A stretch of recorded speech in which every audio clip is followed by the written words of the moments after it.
ವಿದ್ಯಾರ್ಥಿಗಳಿಗೆ ಇದು ಭಾಗಾಕಾರ ಗುಣಾಕಾರ ಅಂದ್ರೆ ಒಮ್ಮೆ ಕ್ರಿಯೆಯನ್ನ ಡೈರೆಕ್ಟ್ ಆಗಿ ಒಂದು ಭಾಗಾಕಾರದ ನೀವು ಉತ್ಕ್ರಮ ಮಾಡಿಕೆಸಿಂದ ನೀವು ಡೈರೆಕ್ಟ್ ಆಗಿ ಉತ್ತರ ತೆಗಿಬಹುದು. ಈಗ ನಾ ತಿಳಿಸ್ತನು, ನೀವು ಒಂದು ಬಿಡಿಸೋದಾಯ್ತು ಅಂದ್ರೆ ವಿಡಿಯೋ ಆನ್ ಮಾಡಿ ನಾ ಬಂದು ತಿಳಿಸ್ತೇನೆ. ಈಗ ಇನ್ನೊಂದು ನಾ ತಿಳಿಸ ನೀವೆಲ್ಲರೂ ಲಕ್ಷ ಕೊಟ್ಟು ನೋಡ್ಬೇಕು ಅಂದ್ರೆ ಗಣಿತ ಬರ್ತಾವ. ನಾನೇ ಬರೀ ವಿಡಿಯೋ ಏನೋ ಹೆಂಗೋ ತಿಳಿಸ್ತದಂತಲ್ಲ, ಹೆಂಗೆ ತಿಳಿಸ್ತಾರೆ ಸರ್ ಅನ್ನೋದು ಲಕ್ಷ ಕೊಟ್ಟು ನೋಡ್ರಿ. ಈಗ ನಾ ಹೆಚ್ಚು ತೋರಿಸ್ನು ಬಿಡಿಸೋದಾಗಿರಲ್ಲ, ನಿಮ್ಮದು ವಿಡಿಯೋ ಆನ್ ಮಾಡಿರಿ. ನಿಮ್ಮದು ಬಿಡಿಸೋದಾಗಿದ್ರೆ ವಿಡಿಯೋ ಆನ್ ಮಾಡಿರಿ ನೋಡ್ರಿ.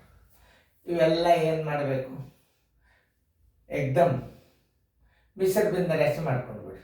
4 3 12 1 3 15 4 ಅಂಶ ಭಾಗಿಲೆ 7 5 ಅಂಶ ಗುಂಡ್ಲೆ 4 6 24 25 6 ಅಂಶ ಗುಂಡ್ಲೆ 15 1 15 1 3 18 1 28 ಆಯ್ತು 28 15 ಅಂಶ. ಈಗ ಯಾವ ಕ್ರಿಯೆ ಮೊದಲು ಮಾಡ್ಕೋಬೇಕು, ಭಾಗಾಕಾರ ಕ್ರಿಯೆ ಮಾಡ್ಕೋಬೇಕು. ಮುಂದಿನ ಗುಣಾಕಾರ ಬಂದ್ರೆ ಒಮ್ಮೆ ಎಟ್ ಎ ಟೈಮ್ ಹಚ್ಕೊಂಡು ಬಿಟ್ರೆ ನಡೀತದೆ. ಬರೋಬ್ಬರಿ ದೂರ ಹಚ್ಕೋರಿ.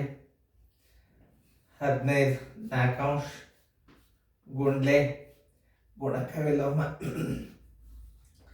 ಮೇಲೆ 5 ತಳಗೆ 7 ಮುಂದೆಲ್ಲ ಗುಣಾಕಾರ ಹಚ್ಕೊಂಡು ಬಿಡ್ರಿ. ಗುಣಾಕಾರ ಇದ್ರೆ ಅಧಿಕವಣ ಇದ್ರೆ ಹಚ್ಕೋಬಾರ್ದು. ಎಲ್ಲ ಗುಣಾಕಾರ ಅಂದ್ರೆ ಕಂಟಿನ್ಯೂ ಗುಣಾಕಾರ ಹಚ್ಕೊಂಡು ಬಿಡ್ರಿ.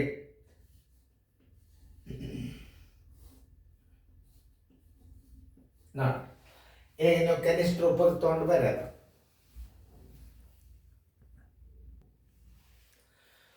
ಕನಿಷ್ಠ ರೂಪಕ್ಕೆ ತರೋದಂದ್ರೆ ಏನು ನೋಡಿ, ಈ 15 ಒಂದಲೇ ಈ 15 ಒಂದಲೇ ಹೋತು.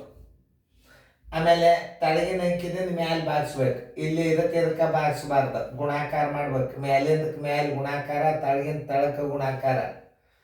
ಮತ್ತು ಈ ಅಂಕಿದಿಂದ ಮ್ಯಾಲೆ ಬಾಗಿಸ್ಬೇಕು, ತಳಗಿನ ಮ್ಯಾಲಿನ ಅಂಕಿದಿಂದ ತಳಗೆ ಬಾಗಿಸ್ಬೇಕು. ಅದನ್ನು ತಿಳ್ಕೊಬೇಕು ಮೊದಲು ನೀವು ಭಿನ್ನ ರಾಶಿ ಒಳಗೆ.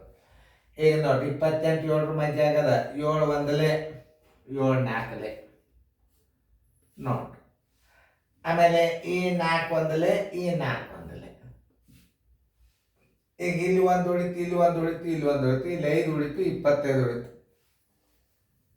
25 5 125 ತೆಳಗ 6 ಬಾಗಿಸ್ರಿ. 6 2 12 5 ಸಣ್ಣದಾತು. ಮೇಲೆ 5 ಇಡ್ರಿ, ತೆಳಗೆ 6 ಇಡ್ರಿ ನೋಡಿ. ಆನ್ಸರ್ ಇಸ್ಕೊಟ್ಟು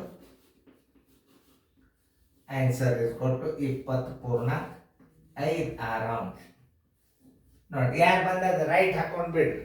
ನೋಡ್ರಿ ಲೆಕ್ಕ ಹೇಳಾಗ ನೀವು ಕಲ್ತ್ರಿ ಇಷ್ಟು ಶಣ್ಯರಾಗ್ತೀರಿ ಗಣಿತದಿಂದ. ನಿಮ್ಗೆ ಯಾರು ಕೈ ಹಿಡಿಯೋರೇ ಇಲ್ಲ, ಅಷ್ಟು ಶಣ್ಯರಾಗ್ತೀರಿ. ಚಂದಂಗೆ ಬಿಡಿಸ್ಕೋರಿ.